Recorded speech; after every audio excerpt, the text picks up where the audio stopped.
নুরুল হাসান সোহানের জাদুতে হার মানতে হলো খোদ শরফুদ্দৌলা ইবনে সৈকতকেও।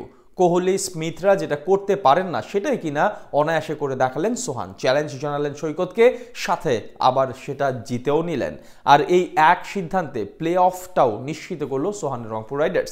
চিটাগং কিংসকে হারানোর ম্যাচে তবে কি এমন কাণ্ডে সোহান পরাস্ত করলেন সৈকতকে, সেটাই শুনবো প্রতিবেদনে। এবার শরফুদ্দৌলা ইবনে সৈকতকে চ্যালেঞ্জ জানিয়ে জিতে গেলেন নুরুল হাসান সোহান। বিশ্ব ক্রিকেটের সব রথী মহারথীরা যা করতে পারেনি সেটাই এবার করে দেখালেন রংপুর রাইডার্সের এই অধিনায়ক। উইকেটের পেছন থেকে তার জাদুতে টানা ৮ ম্যাচে ৮ জয়ও নিশ্চিত হয়ে গেল রংপুরের। বাংলার ক্রিকেটে খেলোয়াড় না হয়েও এখন অনেক বড় এক নাম শরফুদ্দৌলা ইবনে সৈকত। হবেনি বা না কেন? ২২ গজের সৈকত যা করেছেন তা তো রীতিমতো সবার কাছে স্বপ্ন। বাংলাদেশের এই আম্পায়ার এখন নিজেকে নিয়ে গেছেন আইসিসির এলিট প্যানেলভুক্ত আম্পায়ারের তালিকায়।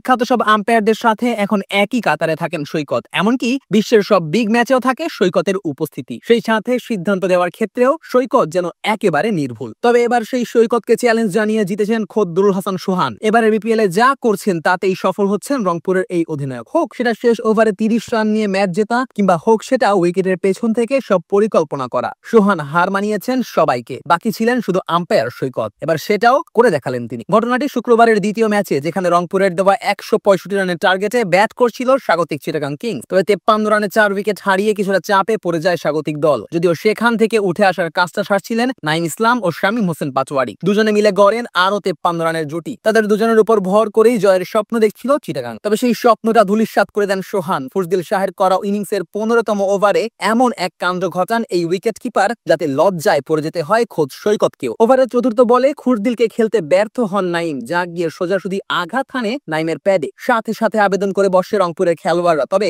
আম্পায়ার সৈকত অবশ্য তাদের আবেদনে সাড়া দেন। সৈকত যখন কোনো সিদ্ধান্ত দিয়েছেন সেটাকে চ্যালেঞ্জ করা একরকম জেনে শুনে হার মানাই বলা যায়। সে কারণেই সৈকতের সিদ্ধান্তকে চ্যালেঞ্জ জানাবেন কিনা সোহান, সেটা নিয়ে শেষ মুহূর্ত পর্যন্ত ভাবতে থাকেন। সোহান অবশ্য জানতেন সেই সময় উইকেটের মর্ম কতটা, তাই সৈকতের কথা চিন্তা না করেই রিভিউ নিয়ে বসেন এই উইকেট রক্ষক। সবাই ভেবেছিল সোহানের রিভিউ নেওয়াটা হয়তো ঠিক হয়নি, তবে টিভি রিপ্লে দেখা গেলেই বদলে যায় সেই ভাবনা। দেখা যায় বল প্যাডে লাগার আগে ব্যাটে কোনো ধরনের স্পর্শ করেনি, আর বলের পিচিং এবং হিটিং সবকিছুই ছিল ব্যাটারের বিপক্ষে। শেষ পর্যন্ত শুধু বল উইকেটে লেগেছে কিনা এটাই দেখার বাকি ছিল। তবে সেখানেও লাল দাগ নিশ্চিত করে নাইমের উইকেট। রিভিউ নিয়ে সাকসেসফুল হয়ে যান সোহান, আর হার মানতে হয় আম্পায়ার সৈকতকে।